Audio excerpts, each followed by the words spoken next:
Welcome back police constable પીએસઆઈની ભરતી કરતા મિત્રો માટે આજના વિડીયોમાં વાત કરવાની છે ટેપરિંગની.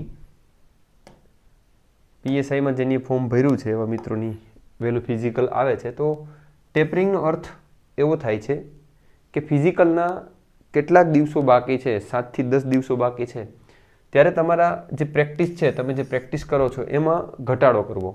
હવે ઘટાડો પ્રેક્ટિસમાં ત્યારે કરવાનો છે જ્યારે આપણી પ્રેક્ટિસ એકદમ સરસ છે, આપણી પ્રેક્ટિસ સારી છે.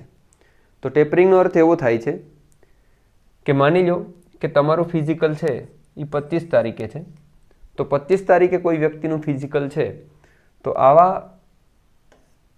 મિત્રોએ, ભાઈઓ બહેનો કોઈ પણ તૈયારી કરતા હોય ને કોઈ પણનું ફિઝિકલ હોય તો આ બધી વસ્તુઓ સેમ લાગુ પડે છે. તમારે તમારી પ્રેક્ટિસમાં ફેર કરવાનો છે. 5 કિલોમીટર હોય કે 1600 મીટર કરતું નથી. તો હવે 15 તારીખથી તમે ગણતરી કરો અને 25 તારીખે તમારું ફિઝિકલ હોય તો જે પ્રકારની આપણે પ્રેક્ટિસ કરતા હોય છે એ પ્રેક્ટિસમાં આપણે ઘણી બધી હાર્ડવર્ક કરતા હોય, એમાં ઘણી બધી શરીરને બર્ડન આપતા હોય, લોડ આપતા હોય. તો દશેરાના દિવસે જ્યારે આપણે ઘોડો દોડાવવાનો છે તો ખાસિયત એ છે કે ઘોડો એકદમ બરાબર હોય, ઘોડાનું શરીર છે એ ફિટ હોય અને એનામાં એનર્જી હોય. એવું નહીં કે થાકી પાકીને લોથપોથ થઈને પ્રેક્ટિસથી જ થાકીને આપણે ફિઝિકલમાં જઈએ તો સ્વાભાવિક વાત છે કે ત્યાં પરિણામમાં કંઈક લેક જણાય. તો આપણી જે પ્રેક્ટિસ છે એને ડાઉન કરવી, પ્રેક્ટિસને ધીમે ધીમે નીચે લઈ જવી, એને ટેપરિંગ કહેવામાં આવે છે. તો આ ટેપરિંગમાં કઈ કઈ ચીજોનું ધ્યાન રાખવાનું છે એની વાત કરવાની છે આજના વિડીયોમાં. Long running.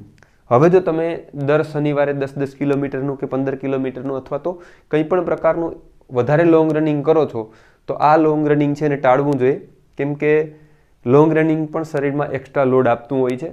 તો હવે નજીકના દિવસો જ્યારે અઠવાડિયા જેવો સમયગાળો રહ્યો હોય ત્યારે તમારે લોંગ રનને એવોઇડ કરવું જોઈએ. બીજું છે સ્પીડ વર્કઆઉટ. સ્પીડ વર્કઆઉટમાં તમે 400 મીટરના રેપિટેશન કરો છો અથવા 1000 મીટરના કરો, 800 મીટરના કરો છો. સ્પીડ વર્કઆઉટના જે કંઈ પણ વર્કઆઉટ આવતા હોય, દાખલા તરીકે કોઈ સ્લો ફાસ્ટ કરે છે 15 મિનિટ, 20 મિનિટ, આવા તમારા શેડ્યુલમાં જો તમે આવું સ્પીડ વર્કઆઉટ લેતા હોય તો હવે સ્પીડ વર્કઆઉટને છોડી દેવાનું છે. સ્પીડ વર્કઆઉટ હવે કરવાનું નથી, કેમ કે શરીરને તમે સ્પીડ માટે જે લોડ આપ્યો છે એ લોડને હવે ડાઉન કરવાનો છે, એને રિલીઝ કરવાનો છે.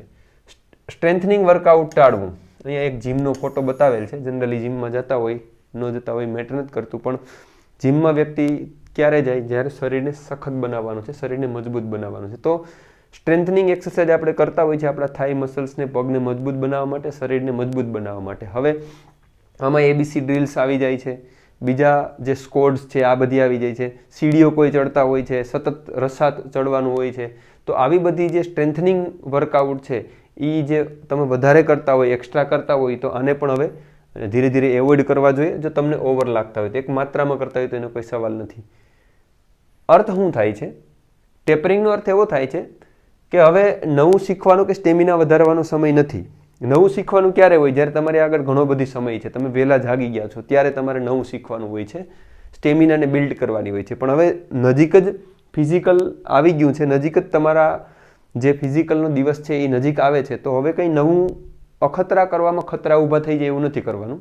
તો કહેવાનો મતલબ એવો છે કે જે દિવસે તમારે દોડવાનું છે એ દિવસ માટે તમારા શરીરને બરાબર શક્તિવાળું બનાવવું, શરીરને સ્ફૂર્તિવાન બનાવવું, એને ટેપરિંગ કહેવામાં આવે છે. તો સ્ટેમિનાને એકદમ તમારે બિલ્ડ કરવાનો છે. હવે ધીરે ધીરે કોઈ નવો અખતરો છે એ કરવાનો નથી.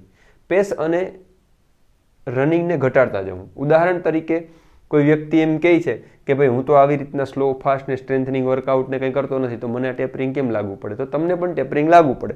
દાખલા તરીકે તમે જે પેસથી દોડો છો એ પેસથી થોડુંક ધીમું દોડો. હવે તમે દરરોજ 5 કિલોમીટર દોડતા હોય ને 5 કિલોમીટર તમારું ઇન ટાઈમ આવી જતું હોય તો હવે 5 કિલોમીટરમાં ખેંચવાનું નહીં, એને ધીમું કરવાનું અથવા 5 કિલોમીટરથી એનું ડિસ્ટન્સ છે એ ઘટાડી દેવાનું. બે ચીજ એક થાય. તમે રનિંગની ગતિને ઘટાડો તો પણ તમારા શરીરને થાક ઓછો લાગે, અને રનિંગનું ડિસ્ટન્સ છે એ ઘટાડી દો તો પણ થાક ઓછો લાગે. તો તમારે આને અલ્ટરનેટ સેટ કરી દેવાનું. દાખલા તરીકે કોઈ વ્યક્તિને 5 દિવસ છે, 5 દિવસ બાકી હોય, 5 દિવસનું ટેપરિંગ કરવું હોય તો એને સેટ કરી લેવાનું કે 4 કિલોમીટર ગયા, 3 કિલોમીટર ગયા, ફરી 3 કિલોમીટર ગયા, 2 કિલોમીટર ગયા, 1 કિલોમીટર ગયા. આવી રીતે રનિંગ અથવા તો પેસને અથવા તો રનિંગ અને પેસ બેયને જો તમે ઘટાડતા જાઓ તો આ પણ ટેપરિંગનો એક પ્રકાર થઈ જાય કે તમારી જે પ્રેક્ટિસ છે એ તમે ડાઉન લઈ જાઓ છો સ્ટેમિનાને ગેઇન કરવા માટે. ખોરાક અને પાણી બહુ જ મહત્ત્વનો મુદ્દો છે. હવે જ્યારે આપણું ગ્રાઉન્ડ એકદમ નજીક હોય, 10-15 દિવસની આપણી બધી મૂવમેન્ટ સીધી ફિઝિકલમાં અસર કરવાની છે, તો ખાસ ધ્યાન રાખવાનું છે ખોરાકમાં તળેલું ફાસ્ટ ફૂડ, જંક ફૂડ છે એને હવેથી એવોઇડ કરવા જોઈએ, બને ત્યાં સુધી એવોઇડ કરવા જ જોઈએ. બટ હવેથી જો તમારા ફિઝિકલ નજીકમાં છે તો એને એવોઇડ કરવા જોઈએ. સાત્વિક અને સારો ખોરાક લેવો જોઈએ. તમે કેળા, દૂધ, ખજૂર, ઘી, નોનવેજ કોઈ ખાતા હોય તો એઝ યુ વિશ, તો સારો ખોરાક ખાવો જોઈએ. હવેના 7, 8 કે 10 દિવસ છે, હવેના મતલબ કે જે મિત્રોની હમણાં નજીકમાં છે, તો હવેના એટલે જ્યારે આ વિડીયો જોવો છો ત્યારથી તમે 7-8 દિવસ જે બાકી રહી ત્યારથી અમલ કરવાનો છે કે શરીરને એવો ખોરાક આપીએ. ચૂકી ગયા હોય તો પ્રેક્ટિસ દરમિયાન તમે ખોરાક પ્રેક્ટિસ કરતા હોય ને તમને થાક અનુભવાતો હોય તો ખોરાક ઉપર સીધી જ નજર કરવાની. ડિહાઇડ્રેશન થતું હોય તો પાણી ઉપર સીધી નજર કરવાની. તો હવે જેટલા દિવસ બાકી છે એમાં શરીરને સારો ખોરાક મળે, શરીરને આરામ મળે અને પાણી છે એ સમયાંતરે શરીરને મળતું રહે આવા પ્રયાસ કરવાના. કેમ કે ટેપરિંગનો આ પણ ભાગ છે કે શરીરને વધારે શક્તિવાળું અને આરામ આપવા માટે, એનર્જીને જનરેટ કરવા માટે ખોરાક અને પાણી છે એ મેઇન સ્ત્રોત છે. બહુ મહત્વનો મુદ્દો. બહેનો હોય તો 9:30થી જવાનું છે નીચે, અથવા 9:30, અને ભાઈઓ હોય તો 25થી નીચે તમારે આ કામ છે એ પૂરું કરવાનું છે. તો માનસિક તૈયારી બહુ મોટી વાત છે. જેમ જેમ ફિઝિકલની ડેટ નજીક આવતી જાય છે એમ મને ફોન કોલ્સ ને મેસેજ વધતા જાય કે સર આ સમસ્યા આવે છે, આ સમસ્યા આવે છે, ટાઈમિંગ નથી આવતું, રનિંગ પૂરી નથી થતું, જે કંઈ પણ હોય. હવે તમારી આગળ 10 દિવસ કે 7 દિવસ કે 5 દિવસ નજીક છે તો કોઈ મોટા ચેન્જીસ આપણે લાવી શકવાના નથી. જો સૌથી મોટો કોઈ ચેન્જ લાવી શકીએ એમ હોય ને તો એ આપણી માનસિક તૈયારી છે. તમે માનસિક તૈયારી સાથે ફિઝિકલમાં જાઓ, જો તમે તૈયારી સાથે જાઓ, કઈ તૈયારી? કહેવાનો મતલબ એવો છે કે તમે જે પ્રેક્ટિસ કરી છે એ પ્રેક્ટિસને તો તમારે માન આપવાનું જ છે. તમે એવું તો નથી કે સીધા ઉતરો છો. જો કોઈ સીધું ઉતરતું હોય તો મગજમાં રાખવાનું, એટલું સરળ બધું છે નહીં. એકદમ જ શરીરને લોડ ન આપવો જોઈએ. એટલે મારી દ્રષ્ટિએ પ્રેક્ટિસ ન કરી અહીંયા તો ફિઝિકલમાં જ ન જવું જોઈએ, મારી સલાહ જ છે આ. તો માનસિક તૈયારી તમારે એવી રાખવાની છે કે જે કંઈ પણ તમે પ્રેક્ટિસ કરી છે એને માન આપો. જે તમારી હાલની સ્થિતિ હોય એને મગજમાંથી કાઢી નાખો અને ફિઝિકલના દિવસે તમે તમારું સરસ પરફોર્મન્સ આપી દો અને પછી જે કંઈ પણ પરિણામ મળે એનો આપણે સ્વીકાર કરવાનો છે. તો તમારું ફિઝિકલ છે એ અત્યારે 22માં આવતું હોય તો હવે એનો અર્થ નથી. જેને નજીક છે એની વાત છે, અથવા તો 5-7 દિવસ જેના રહી જાય છે પછી એનું કોઈ મહત્વ રહેતું નથી.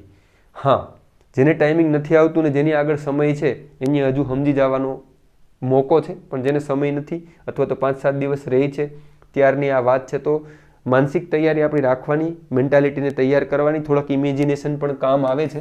તો વિચારવાનું કે તમારું ફિઝિકલ સરસ જાય અને નેગેટિવ વિચારોથી ફિઝિકલ આવી જાય ત્યાં સુધી એકદમ દૂર રહેવાનું. તો આ તમારી માનસિક તૈયારીની વાત છે. તો wish you all the best. હા, 21 તારીખથી ફિઝિકલ ચાલુ થાય છે. તો જે મિત્રોને 21 તારીખે ફિઝિકલ છે એને અત્યારથી એડવાન્સમાં ઓલ ધ બેસ્ટ. હજુ પણ થોડાક વિડીયો છે એ હું આપીશ, જેમ કે 24 કલાકનો રેસ્ટ લેવો કે 48 કલાકનો રેસ્ટ લેવો, ફિઝિકલના આગલા દિવસે કઈ વાતોનું ધ્યાન રાખવું, ફિઝિકલ સમયે કઈ વાતોનું ધ્યાન રાખવું, આને લઈને અલગ અલગ વિડીયોઝ આપવાનો પ્રયાસ કરી. બસ હા, બાકીના દિવસોમાં જે 21 તારીખે જેનું ફિઝિકલ છે અથવા તો 25 તારીખથી નજીકનું ફિઝિકલ છે, આવા મિત્રો અત્યારથી ટેપરિંગમાં ઉતરી જવું જોઈએ અને શરીરની પૂરેપૂરી કાળજી રાખવી જોઈએ. Thank you so much.